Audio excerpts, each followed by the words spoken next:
नहीं है जी। हैदराबाद और मुरादाबाद भारत के अगर आप देखें तो शीर्ष में बसता है जी, भारत के अंदर ही बसता है जी। तो क्या जाति और धर्म के आधार पर बंद कर देना चाहिए? नहीं, एक व्यक्ति जो जीवन यापन का प्रयास करता है, मानते हैं बिरयानी बेचता है या जो है मांस बेचता है जी, सरकार परमिट देती है जी, मांस स्लॉटर हाउसेस को परमिट देती है जी, मांस विक्रेताओं को परमिट देती है, तो मांस बेचते हैं। ऐसे में किसी की आजीविका बाधित करना सही मानते हैं इसको? देखिए नमस्ते प्रणाम, मैं हूं जीत और आप देख रहे हैं जी टाइम्स। आज आपको एक ऐसी शख्सियत से जोड़ते हैं जो बस्ती में लगातार आप इनको सोशल मीडियाज पे, अखबारों में, टीवी चैनलों पर लगातार देख रहे हैं। बस्ती के कई मुद्दों पर आप स्टैंड करते हैं, जन समस्याओं पर आप स्टैंड करते हैं, और अभी ताजा मामला जो बस्ती में चल रहा है, हम सभी को विदित है, उस पर भी आप मुखर होकर अपनी आवाज जनता के सामने रख रहे हैं। जी हाँ, मैं बात कर रहा हूँ सौरभ त्रिपाठी जी की, जो युवा मोर्चा के जिला अध्यक्ष हैं विश्व हिंदू महासंघ के। बहुत बहुत स्वागत है हमारे चैनल पर। बहुत बहुत धन्यवाद भैया। लगातार एक के बाद एक स्टैंड बस्ती में जी, कभी जन समस्याओं पर, कभी राजनीति पर, कभी धर्म पर जी, कैसे संभव हो पा रहा है? और ये बस्ती की फिजा इस बीच गर्म करके रखी है आप लोगों ने, कैसे संभव हुआ है और क्यों ऐसा हो रहा है? ये बस्ती के तमाम सनातनी भाइयों का सहयोग, साथ और ईश्वर की कृपा, बिना उसके कुछ भी संभव नहीं है। और जब भी हम लोग इस क्षेत्र में आए तो हमारे घर के एक बुजुर्ग थे, उन्होंने कहा था कि जिस दिन आप राजनीति में या समाज सेवा में आइए, अगर समाज को आपके आने का लाभ ना हो, समाज आपकी उपस्थिति अपने बीच में ना पाए, तो फिर आपके इस काम में आने का कोई मतलब नहीं है। तो उसी आशा के साथ और उसी प्रेरणा के साथ हम लोग समाज में हैं और लगातार जनहित में, सनातन हित में और अपने धर्म की ध्वजा कैसे निरंतर फहराती रहे, इसके लिए कार्य कर रहे हैं। स्टॉप। जन सेवा की बात आपने की कि आपके राजनीति का जब तक जन जन को फायदा न पहुंचे तब तक ठीक नहीं है जी। लेकिन अभी जो ताजा मामला है जी, काफी लोगों का ये कहना है कि इस मामले के माध्यम से आपने बस्ती की शांति को आग में झोंकने का काम किया है। इसको कैसे देखते हैं? देखिए, बस्ती में किसी तरीके की अशांति नहीं है। ताजा मामला जो है वह एक अपराधी को बचाने का मामला है। एक अपराधी जिसके ऊपर 26 मुकदमे हैं, 2-2 बार का गैंगस्टर है, 2-2 थानाओं का गैंगस्टर है। और चलिए एक बात मान लेते हैं कि अपराधी के ऊपर मुकदमे विश्व हिंदू महासंघ ने 2 कराए, वो हाल ही में दर्ज हुए। तो क्या 24 अपराध किस लिए? और सारे अपराध ये वो अपराध हैं जो उसके खिलाफ दर्ज हुए जिसमें चार्जशीट है। तमाम ऐसे अपराध हैं जो उसके रसूख के कारण, उसके प्रभाव के कारण दर्ज नहीं हो पाए हैं। तमाम ऐसे लोग मैं आपके सामने साक्ष्य के रूप में उपस्थित कर सकता हूं। उसके प्रभाव का असर आप ऐसे समझ लीजिए, इतने गंभीर प्रकरण को हुए लगभग 4था दिन आज है और अभी तक उस अभियुक्त की गिरफ्तारी नहीं हो पाई है। तो आप उसके रसूख का और उसके जो भी पूरा मामला शुरू कैसे हुआ? अचानक से 24 मुकदमों तक तो आप भी चुप रहे, अचानक से 2 मुकदमों पर इतना ज्यादा प्रखर हुए विश्व हिंदू महासंघ के लोग, आखिर ऐसा क्यों? देखिए, विश्व हिंदू महासंघ के समक्ष जब भी कोई इस तरीके का व्यक्ति आता है तो वो हमेशा कानून का सहारा लेते हुए उसके दमन का कार्य करता है। जब इस तरह का व्यक्ति सामने आया तो उसका इलाज की जरूरत पड़ी और उसका समुचित इलाज किया जा रहा है। लेकिन जिस व्यक्ति, जो अपराधी व्यक्ति है, उसको यहाँ के कुछ तथाकथित लोग धर्म की आड़ में बचाना चाहते हैं। इससे बस्ती को आग में झोंका जा रहा है। अनावश्यक किसी अपराधी को धर्म की आड़ का संरक्षण देकर उसको नहीं बचाना चाहिए। अगर किसी भी अपराधी को आप धर्म का संरक्षण दे देंगे तो वह निश्चित रूप से आने वाले समय में शांति के लिए खतरा होगा। अगर मैं बस्ती की बात करूं या पूरे प्रदेश की बात करूं, अगर इसी सरकार ने अतीक और मुख्तार को मारा है तो इसी सरकार ने विकास दुबे को भी मारा है। अपराधी की कोई न जाति होता है न धर्म होता है। अपराधी को सिर्फ अपराधी की नजर से देखना चाहिए और उनका संरक्षण जाति और धर्म के आधार पर बंद कर देना चाहिए। नहीं, एक व्यक्ति जो जीवन यापन का प्रयास करता है, मानते हैं बिरयानी बेचता है या जो है मांस बेचता है जी, सरकार परमिट देती है जी, मांस स्लॉटर हाउसेस को परमिट देती है जी, मांस विक्रेताओं को परमिट देती है, तो मांस बेचते हैं। ऐसे में किसी की आजीविका बाधित करना सही मानते हैं इसको? देखिए, आजीविका किसी की बाधित नहीं है। आजीविका उसी की बाधित है जिसके मन में कुत्सित प्रयास है, षड्यंत्र है। क्योंकि अगर हम किसी दुकान से कोई सामान खरीदते हैं, एक बृहद समाज खरीद, मैं बिरयानी नहीं खाता, मैं मांस नहीं खाता, लेकिन हमारे समाज का एक बृहद हिस्सा है जो मांसाहार का सेवन करता है, तो उस समय यह जानने नैतिक कर्तव्य है कि हम जिस दुकान से सामान ले रहे हैं उसका परिचय क्या है, वो वास्तव में कहाँ का रहने वाला है। क्योंकि माहौल इतना खराब चल रहा है, आज बांग्लादेश की बात होती है, उस पर सारे जितने मुस्लिम संगठन और जितने तथाकथित समाजसेवी मौन हो जाते हैं। एक दलित व्यक्ति दीपू दास की निर्मम हत्या करके उसको जिंदा जला दिया जाता है। एक भी मुस्लिम संगठन, एक भी मौलाना का ऐसा बयान नहीं आता है कि हम उसके साथ हैं, बांग्लादेश में गलत हुआ है। सिर्फ जब उनकी यहाँ बात आती। अब रही बात बिरयानी की, तो बिरयानी की दुकान वाला बिरयानी बेच रहे, उसी बिरयानी वाले जिस दिन ये हुआ था उसी दिन हमारे जिलाध्यक्ष अखिलेश सिंह जी ने कहा था कि जो यहाँ का मुसलमान है या जो ऐसा मुसलमान जिसके पास कागज सही है, अपना आधार कार्ड, अगर आप कोई वस्तु खाने की बेच रहे हैं, आप दुकान चल रहे हैं, आपका मैं परिचय पूछ लिया कि भैया आप कहाँ के हो, तो इसमें क्या अपराध है? नहीं, केवल मुस्लिमों का परिचय क्यों पूछेंगे आप, हिंदुओं से क्यों नहीं पूछते? नहीं, हिंदुओं से परिचय आप बताइए ना, जिसे आप भी वो काम करिए ना। मैं तो ये कह रहा हूँ कि, और ये बातें मुझे कोई अधिकार नहीं दिया, विश्व हिंदू महासंघ ने, आपके चैनल के माध्यम से बता दूं, जिलाधिकारी कार्यालय में वो ज्ञापन अभी भी होगा।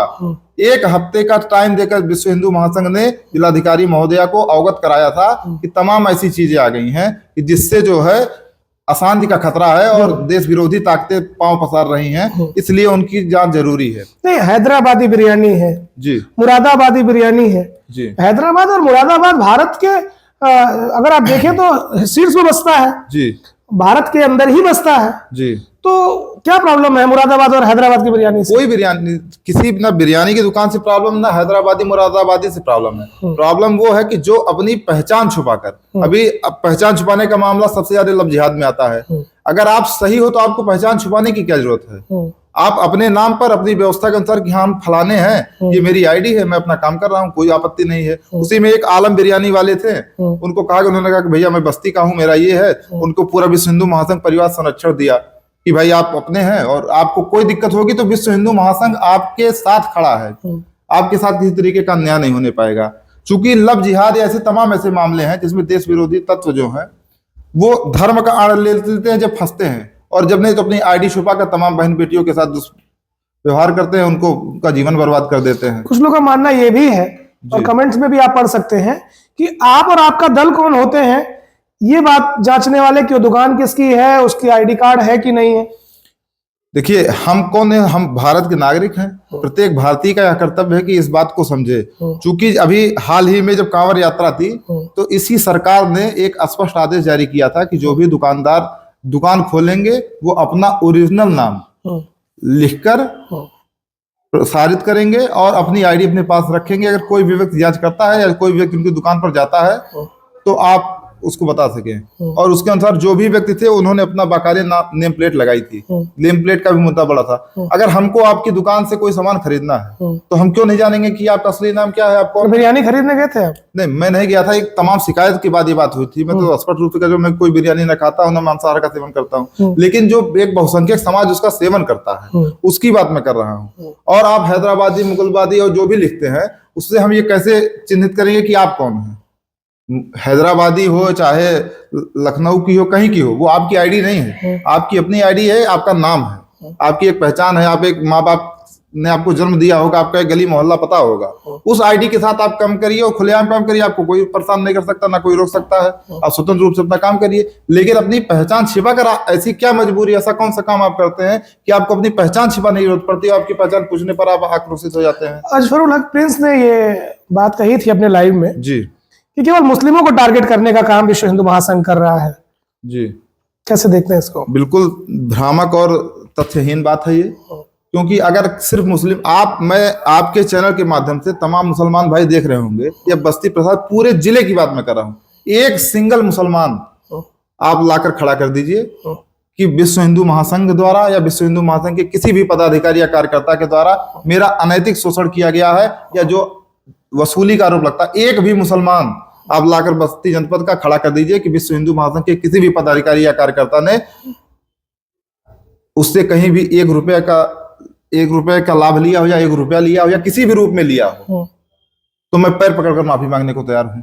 अभी कुछ दिन पहले यहाँ गुटवा के पास एक प्रकरण हुआ था जी, जिसमें 99 हिंदुओं पर FIR दर्ज हो गए। मैं ये कह रहा हूं कि सरकार लाइन ऑर्डर के लिए काम करती है। अगर कोई भी हिंदू गलत काम करेगा तो उसके ऊपर मुकदमा दर्ज होगा। अगर कोई उत्पात मचाएगा तो उसके ऊपर मुकदमा दर्ज होगा। जिस तरीके से तमाम ऐसे हिंदू हैं जो दुर्भावना से प्रेरित होकर अर्धविक्षिप्त व्यवस्था के अनुसार वो हिंदू देवी देवताओं पर टिप्पणी करते हैं, तो विश्व हिंदू महासंघ और मैं उनके ऊपर भी मुकदमा दर्ज कराता हूं। ऐसा नहीं है कि हम सिर्फ मुसलमान की बात करते हैं या मुसलमान के ऊपर मुकदमा दर्ज कराते हैं। कोई एक सिंगल मुसलमान ऐसा जिले का नहीं कह सकता है कि मैं सही हूं, मैंने कोई अपराध नहीं किया और मेरे ऊपर अनावश्यक मुकदमा दर्ज कर क्या दिया विश्व हिंदू महासंघ हिंदू मुस्लिम से ऊपर उठकर जन समस्याओं पर भी आवाज मुखर करेगा? बिल्कुल करेगा।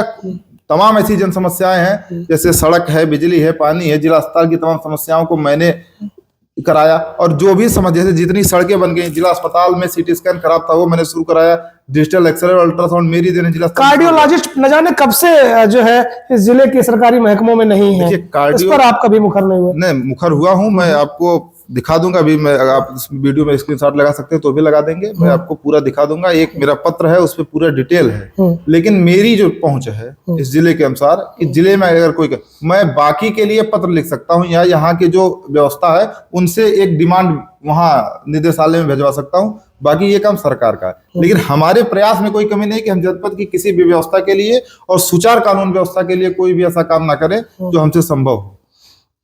अभी ताजा मामला चल रहा है जी, ब्राह्मणों को विदेशी बता दिया जी। एक युवा ने, कैसे देख रहे हैं? देखिए, ये विदेश से आए?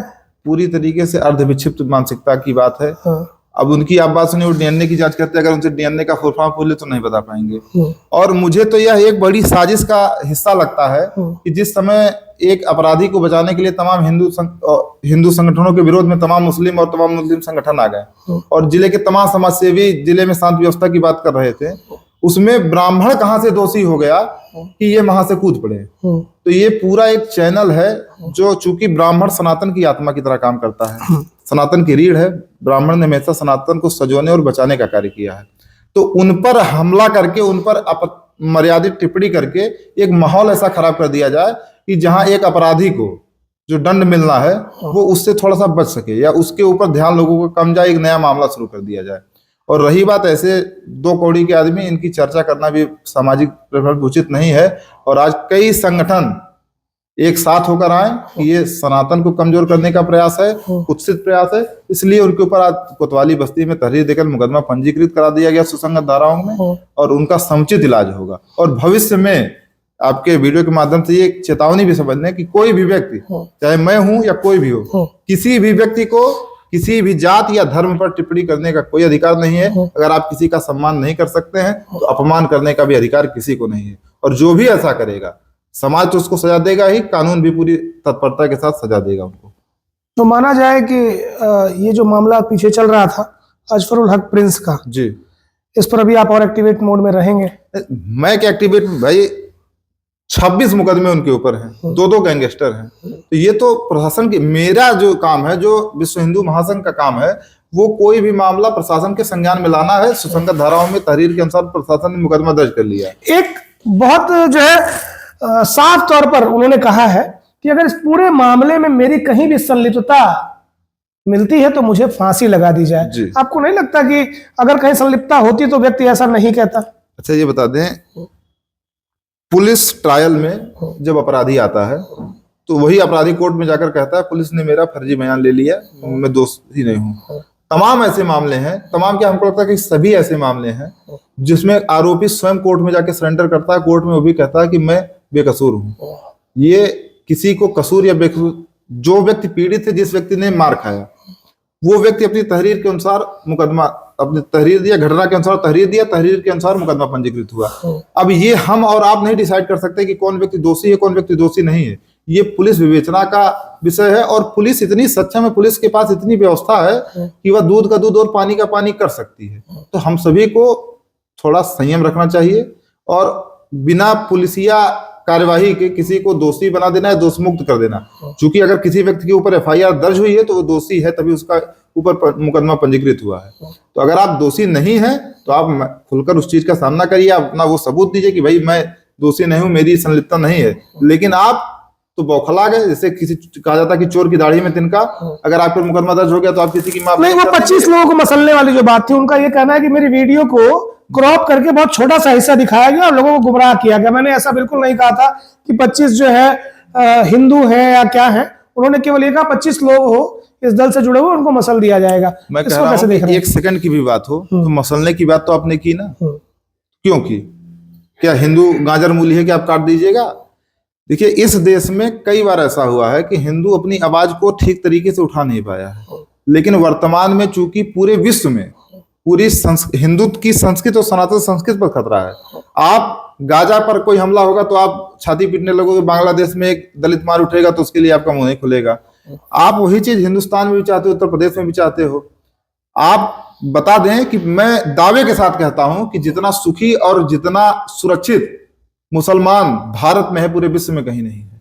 उन्होंने अपने एक वीडियो में यह भी कहा था कि बाकी सारे दलों को एक तरफ कर दें तो पाकिस्तान से निपट लेंगे, बांग्लादेश से निपट लेंगे। तो कहीं ना कहीं देखा जाए तो देश प्रेम की भावना उन्होंने अपने वक्तव्य में दिखाई थी। उनको अगर ठीक अच्छी बात है, देश प्रेम की भावना सभी को होनी चाहिए। और मैं तो शुरू से ये बात कहता हूं कि मेरे संगठन का भी ये मानना है कि अगर आप एपीजे अब्दुल कलाम, वीर अब्दुल हमीद और अशफाक उल्लाह खां की भावना रखते हैं, इस देश को भारत माँ को अपनी माँ समझते हैं, तो आपका खुले मन से स्वागत है। आप हमारे लिए, जितना हमारा कोई हिंदू भाई पूजनीय है, उतना ही आप हमारे लिए पूजनीय वंदनीय है। लेकिन अगर आपके मन में बुरहान वानी की भावना है, आप अफजल कसाब को अपना आदर्श मान लोगे, तो फिर ये नहीं चल पाएगा। समाजवादी पार्टी आपके साथ थी कि आपके खिलाफ इस पूरे मुद्दे पर? देखिए, इस पूरे मुद्दे में समाजवादी पार्टी हमारे खिलाफ रही है, वोट बैंक की राजनीति की वजह से। और वो उनके सदर विधायक महेंद्र यादव जी, वो उनके समर्थन में एसपी ऑफिस भी पहुंचे थे इस पूरे तथ्य के मामले में कि अगर कोई भी व्यक्ति अपराधी है, मैं फिर वही बात दोहराऊंगा कि अगर कोई अपराध, और महेंद्र यादव जी आज कहते हैं कि भाजपा की सरकार में अगर कोई व्यक्ति सपा का ये कहता है कि मुसलमानों को परेशान किया जा रहा है, तो कम से कम 5 से 7 मुकदमे हैं जो सपा की सरकार में ही उस व्यक्ति के ऊपर लगे हैं। तो एक गैंगस्टर सपा की सरकार में उस व्यक्ति के ऊपर लगा है। तो आज सत्ता बदली है, तो खाली सत्ता पाने के लिए आप किसी व्यक्ति को एकदम क्लीन चिट दे देंगे? आप ही की सरकार ने उसके ऊपर मुकदमा दर्ज करके उसको गैंगस्टर बनाया था। तो इस तरीके की बातें स्वच्छ राजनीति के लिए और स्वस्थ समाज के लिए नहीं होनी चाहिए। सभी को यह समझना चाहिए कि अपराधी अपराधी होता है, अपराधी की ना कोई जाति होती है ना कोई धर्म होता है। अपराध के अनुसार उसका विभाजन होना चाहिए और अपराधी को कभी भी एक अच्छे समाज में सम्मान की दृष्टि से नहीं देखा जाना चाहिए। सनातन संरक्षण पर अक्सर आप काम करते हैं जी। माना जाता है भारतीय जनता पार्टी में सनातन की ही पार्टी है, लोगों का कहना ऐसा है। भारतीय जनता पार्टी के जो शीर्ष कमान है बस्ती जिले के, वो आपके साथ आए इस मुद्दे पर? देखिए, अभी तक आधिकारिक रूप से तो किसी ने साथ नहीं दिया है, लेकिन भारतीय जनता पार्टी को हम भारतीय जनता पार्टी इसलिए मानते हैं कि अपनी पार्टी, क्योंकि भारतीय जनता पार्टी एकमात्र ऐसी पार्टी है कि जहां हम जय श्री राम बोल सकते हैं, वंदे मातरम बोल सकते हैं। अन्य किसी पार्टी में आप किसी सार्वजनिक कार्यक्रम में जय श्री राम बोल दिए, आपकी सदस्यता रद्द कर दी जाएगी, आप निष्कासित कर दिए जाएंगे। तो कहीं ना कहीं ये है। तो भाजपा ने टीम 11 की घोषणा की, बकायदा टीम 11 बनाया है जी। हिंदुत्व पर कहीं अगर कोई आंच आ रही है तो वो टीम 11 का एक भी सदस्य आपको मिला आपके साथ? नहीं, अभी तक तो किसी तरीके का कोई संपर्क। इसको कैसे देख रहे हैं कि आपके साथ नहीं आना चाहते, आपके प्रभुत्व से कहीं ना कहीं घबरा गए? नहीं, प्रभुत्व की बात नहीं है, लेकिन मेरा तो ये मानना है कि अगर हम एक मंच पे हैं, एक जैसी बात करते हैं, एक जैसी विचारधारा रखते हैं, तो सभी को भारतीय जनता पार्टी टीम 11 और जितने भी हिंदू संगठन हैं, तमाम हिंदू संगठन हमारे साथ भी है, तमाम के लगभग सभी हिंदू संगठन हमारे साथ हैं। लेकिन किसी राजनीतिक पार्टी का कोई मतलब भारतीय जनता पार्टी की टीम 11 का कोई सदस्य आपके साथ इस पूरे मुद्दे पर नहीं जुड़ा? नहीं, अभी तक नहीं जुड़ा। क्या उम्मीद रखते हैं जुड़ेंगे? बिल्कुल जुड़ना चाहिए। मैं तो ये मानना हूं कि भाई हम लोग समाज में जो लड़ाई करते हैं, विश्व हिंदू महासंघ कोई राजनीतिक पार्टी नहीं है, लेकिन विश्व हिंदू महासंघ जो भी काम समाज में सनातन के लिए करती है, उसका वोट के रूप में सीधा राजनीतिक फायदा भारतीय जनता पार्टी को मिलता है। और अगर ऐसी कोई बात विश्व हिंदू महासंघ के लिए आती है, तो जितना विश्व हिंदू महासंघ भारतीय जनता पार्टी के लिए करता है, उससे ज्यादा, चूंकि विश्व हिंदू महासंघ को कोई वोट नहीं चाहिए और भारतीय जनता पार्टी को वोट चाहिए, तो भारतीय जनता पार्टी का खुला समर्थन विश्व हिंदू महासंघ को मिलना चाहिए। समाजवादी ने आपका साथ नहीं दिया, तो भारतीय जनता पार्टी ने भी आपका साथ नहीं दिया, पूरी बात यही नहीं दिया है। मानते हैं आपकी ये योग्यता है कि आप अपने बल पर न्याय पा जाएंगे? हम अपने बल पर नहीं, हम ये मानते हैं कि इस देश संविधान से चलता है और संविधान के अनुसार हम सही तरीके से अगर काम करें। मैं भी अगर कहीं दोषी होऊंगा, इसी मामले में माली टोले में एक विवाद हुआ था, उसमें हमारे संगठन में कई लोगों के ऊपर मुकदमा दर्ज हुआ था इसी सरकार में। जैसे आपने कहा कांवड़ यात्रा में कोई लोगों के ऊपर मुकदमा दर्ज हुआ, तो जो भी व्यक्ति गलत करेगा उसके ऊपर मुकदमा दर्ज होगा। अगर हम भी कहीं गलत होंगे तो हमारे पर भी मुकदमा दर्ज होगा। एक अंतिम प्रश्न आपसे है जी। कभी आप धर्मांतरण पर रोक लगाते हैं जी, कभी आप एक विचलित दल को, मतलब एक बहुत बड़ी भीड़ को कांवड़ मेला में सही रास्ते पर लाते हैं जी। कई बार आपने जो है दीन दुखियों की भी सेवा करते हुए आप देखे जाते हैं। कई बार आप शोषित वंचितों के लिए थाने पर धरने देते हुए देखे जाते हैं। कई बार आप अस्पतालों में लोगों को न्याय दिलाते हुए देखे जाते हैं। बावजूद इसके भारतीय जनता पार्टी के लोग आपके साथ क्यों नहीं जुड़े? क्या लगता है? देखिए, अब ये तो वही बता सकते हैं बेहतर। अगर कोई भारतीय जनता पार्टी का अधिकृत हो और उससे ये बात पूछी है तो बता सकता है क्यों नहीं आए। तो जिला अध्यक्ष तो शहर में ही रहते हैं। बिल्कुल रहते हैं, और ऐसा भी माना जाएगा कि कोई भी व्यक्ति ऐसा नहीं है भारतीय जनता पार्टी का जिसे इस मामले की जानकारी नहीं है। तमाम हिंदू दुखद है, मानते हैं इसको। अब दुखद तो बिल्कुल है। अगर भाई हम आपके लिए हर तरीके से खड़े हैं और आप हमारे लिए नहीं खड़े हैं तो कहीं ना कहीं दुखद की बात है। लेकिन हो सकता है भाई उनकी अपनी कोई मजबूरी हो या कोई बात हो, मुझे ये लगता है और मेरा ये मानना है कि आज नहीं कल भारतीय जनता पार्टी हमारे साथ थी, है और रहेगी। बाकी हम लोग तो हमेशा भारतीय जनता पार्टी के हैं, क्योंकि वोट के माध्यम से जब वोट की बात आएगी तो हम भाजपा को ही चुनते हैं। तो भाजपा और हम एक दूसरे के पूरक हैं। हम अगर राजनीतिक रूप से जब आएंगे तो एज ए बीजेपी ही आएंगे, बीजेपी के थ्रू आएंगे, बीजेपी के बाहर नहीं जाएंगे। लेकिन अब जब हमको संगठन का काम करना तो विश्व हिंदू महासंघ के माध्यम से संगठन। एक बहुत अंतिम क्वेश्चन है, प्रिंस अजफरुल हक ने लाइव आकर गाली दिया, ऐसा देखने में आया। आपकी टीम के कुछ सदस्यों ने बिल्कुल चौराहे पर खड़े होकर बदी बदी गालियां दी हैं जी। कैसे देखते हैं इसको? देखिए, ये अगर हमारे टीम के किसी सदस्य ने दी है तो निश्चित रूप से ऐसा नहीं होना चाहिए था। मैं जब भी बात को न्याय की बात करिए तो किसी भी व्यक्ति पे अगर कानून व्यवस्था को आप मानते हैं तो किसी भी व्यक्ति को किसी भी व्यक्ति की गाली देने का अधिकार नहीं है। इसलिए अगर गलत हुआ, बिल्कुल अगर ऐसा है तो मैं उसकी निंदा करता हूँ।